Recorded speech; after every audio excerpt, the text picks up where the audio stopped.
William Roberts. It doesn't hit the same as Rose. You guys know what I'm talking about.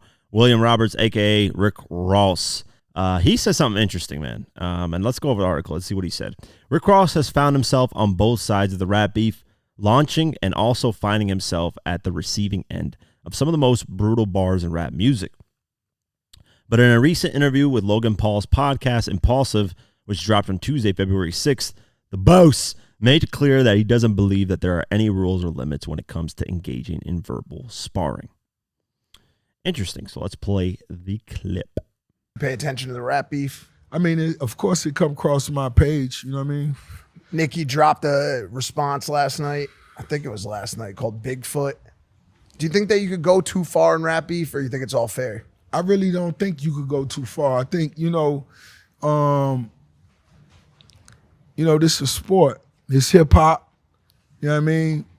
And it's about having that fun. I call it fun. You know what I mean? Megan got off her record, I'm believing. You know, if I'm wrong, let me know. She got off her joint. Yep.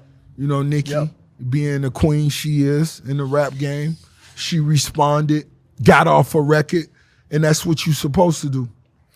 Do you think bringing dead parents into it is questionable, too far? You know, I haven't heard anything about dead parents. Nicki keeps bringing up Megan's dead mom on it, like a lot, like she about 15 times. her dead mother? Yeah, you could say that. Well, I haven't heard it. You know, I haven't heard it. Well, it just dropped. It. That's not your. I haven't heard it. Just you know, dropped last night. I've done things too. You know, when I'm doing my thing too. When I'm at odds and I'm making my music, I've done things and said things too. Yeah. So sometimes it's fuck them. First, Rick Ross is always in character, and when I say this, William Roberts is a whole different person and Rick Ross a whole different person. So shout out to him. He is for an entertaining interview.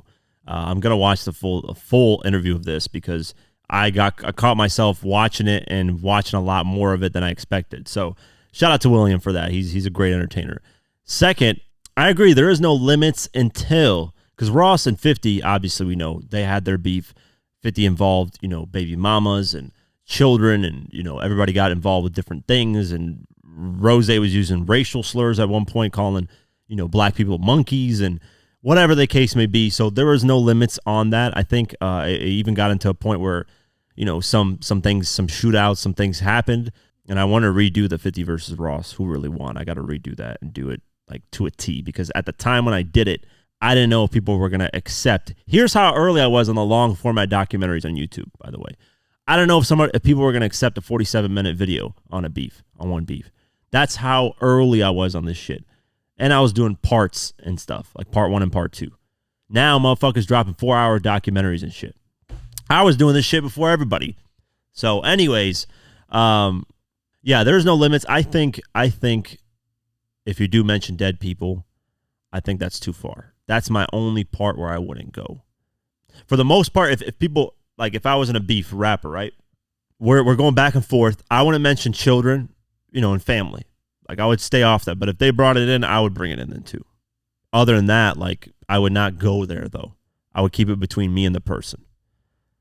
And then I would never go to bringing up dead people. That's like something that I don't, that's just let the person's soul rest in peace, man. That's why I don't like a lot of this newer hip hop where it's my op's dead and they're rapping about them dying and all kinds of shit. I'm not a fan of that stuff. So that's the part where I think it's too far. And they asked him about that, and Rick Ross said I didn't hear it, didn't understand it, because apparently when they did this interview, the Bigfoot track dropped literally the day before. So Ross didn't really hear it at the time. And then they asked about Nas versus Jay-Z.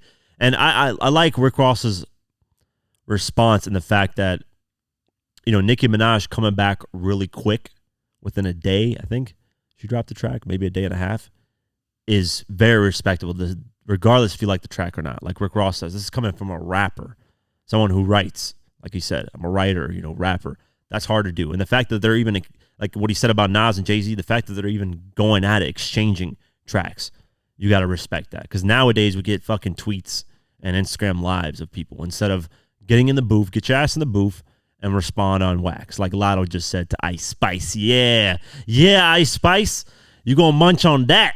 Sorry, I was going way off track there. Yeah, but that's what I mean. I respect, and that's why I told Benzino, I was like, older generation, I like the direct shots as well.